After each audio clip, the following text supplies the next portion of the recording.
Lantas apa penyebab IHSG terkoreksi hingga 9,19%?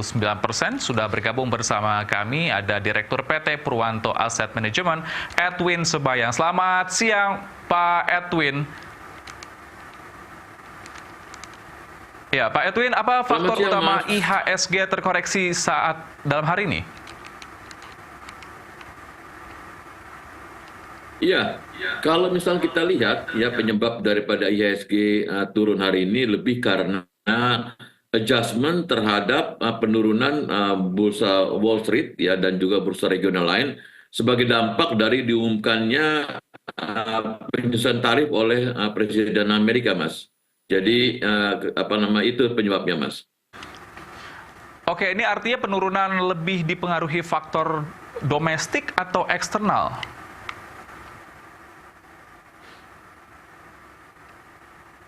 Iya, kalau kita lihat lebih kepada faktor eksternal ya. Tetapi kalau misalnya kita lihat ya berkaca kepada bursa regional lain, sebetulnya sih ini apa sifatnya hanya sementara karena berdasarkan pengalaman ya kalau memang market turun tajam seperti ini ya biasa juga nanti akan cepat reboundnya, Mas. Mhm. Oke, kemudian Anda melihat dari reaksi investor terhadap penurunan IHSG pada pagi hari ini seperti apa?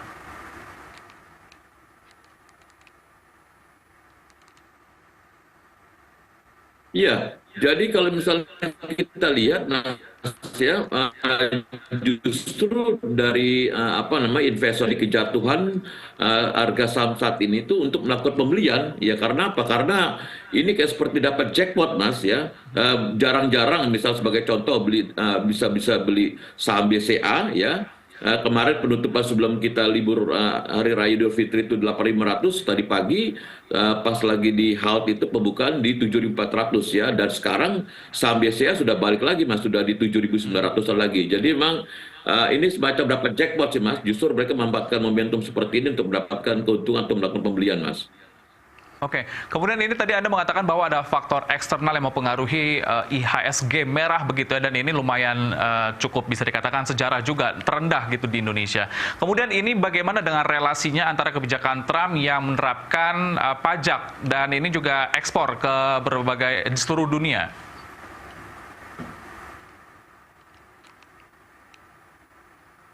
Iya, jadi kalau misal kita lihat kan apa setelah kita berada di urutan ke-15 ya sebagai partner dagang melakukan defisit dengan Amerika, Mas ya. Nah, sebetulnya itu tidak terlalu besar, itu pertama ya. Lalu kedua sebetulnya kita memperkirakan kalaupun terjadi apa namanya kenaikan tarif tersebut tidak banyak sebetulnya ya emiten-emiten atau perusahaan-perusahaan TBK yang di Indonesia ini yang melakukan ekspor ya ke Amerika ya. Jadi sebetulnya dampaknya kecil ya. Ketiga, karena kita anggota BRICS, betul kita bisa manfaatkan apa namanya ekspor kita itu melakukan diversifikasi ke negara-negara BRICS. Jadi harusnya sih dampak daripada kenaikan tarif buat Indonesia sendiri ya itu tidak terlalu besar perkiraan daripada kami, Mas. Oke, jadi kalau tadi Anda mengatakan mungkin faktor eksternal ini sebenarnya lebih kemana yang menyebabkan ini IHSG memerah pada hari ini?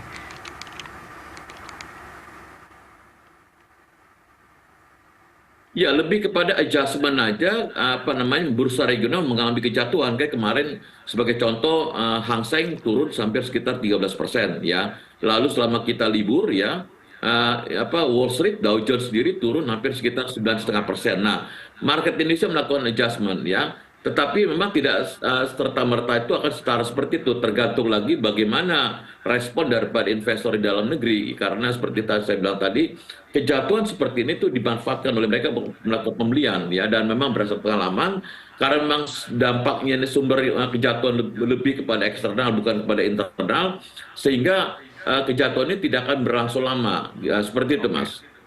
Oke, kemudian seberapa besar ini bisa memicu aksi jual besar-besaran atau panic selling dalam beberapa hari ke depan? Nah, perkiraan saya berdasarkan pengalaman dari beberapa kali market di Indonesia jatuh ya, Menurut saya sih mungkin dalam waktu 2 atau 3 hari lagi ya, bursa Indonesia atau IHSG akan kembali hijau, Mas. Apalagi kalau kita lihat hari ini ya, Nikkei, indeks di Jepang itu udah balik, Mas, sudah menguat 1.600 poin, Hang Seng juga menguat ya. Jadi menurut saya sih mungkin itu akan mungkin berlaku juga seperti Indonesia. Sekitar 2-3 hari lagi ke depan, ya, bursa Indonesia akan mengalami kenaikan atau berada di posisi teritori hijau, Mas. Oke, kemudian Anda tadi memprediksi bahwa 2 sampai 3 hari ke depan ini akan ada pemulihan begitu ya. Kemudian sektor mana saja yang berpotensi rebound lebih cepat?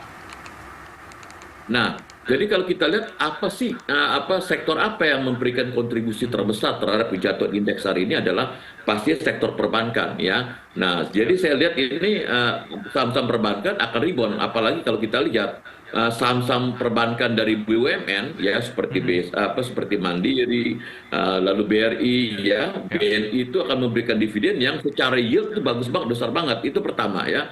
Kedua, sektor mana lagi memberikan kontribusi terbesar itu adalah sektor telekomunikasi. Nah, ini saham Telkom ini sebagai contoh ini sudah turun terlalu tajam gitu, Mas ya. Dibandingkan misalnya dengan saham sektor telco lain seperti Indosat atau mungkin Excel ya. Jadi kita lihat ini saham Telkom akan berpotensi untuk rebound. Apalagi saham sektor consumer ya, discretionary maupun yang non discretionary ya, seperti Indofood ya, lalu saham Mayor dan segala macam, saya lihat ini akan pulih kembali. Bahkan seperti saham pakan ternak ayam memang diuntungkan dengan program dari MBG, itu malah tidak turun sama sekali atau mungkin sekarang flat, Mas. Nah, jadi responnya memang agak beda-beda menurut saya seperti itu. Oke, kemudian bagaimana dengan strategi yang seharusnya diambil oleh investor di saat-saat seperti ini? Iya, jadi selama kita libur ya, kita sudah melihat kejatuhan daripada bursa regional. Nah, teman-teman investor sebetulnya mereka sudah mempunyai strategi. Mereka itu istilahnya mengambil ketika harga jatuh, Mas. Nah, jadi dan itu memang banyak terjadi. Jadi ketika sebagian mungkin panik, sebagian lagi justru memanfaatkan momentum melakukan pembelian, Mas. Dan ternyata benar ya. Seperti contoh tadi BCA turun sampai 7.400, sekarang udah berada di level 7.900, itu udah menuai keuntungan ya dalam waktu beberapa jam saja, Mas. Seperti itu, dan kita optimis harga saham BCA pun akan kembali tembus lagi di atas 8.000-an lagi, Mas, untuk dalam waktu 2-3 hari ke depan, Mas. Ya, Pak Edwin, tadi Anda mengatakan bahwa sektor perbankan, kemudian juga ada dari pangan begitu ya, ini yang cukup berpotensi untuk meningkat kembali. Kemudian untuk dari sektor mining ini seperti apa?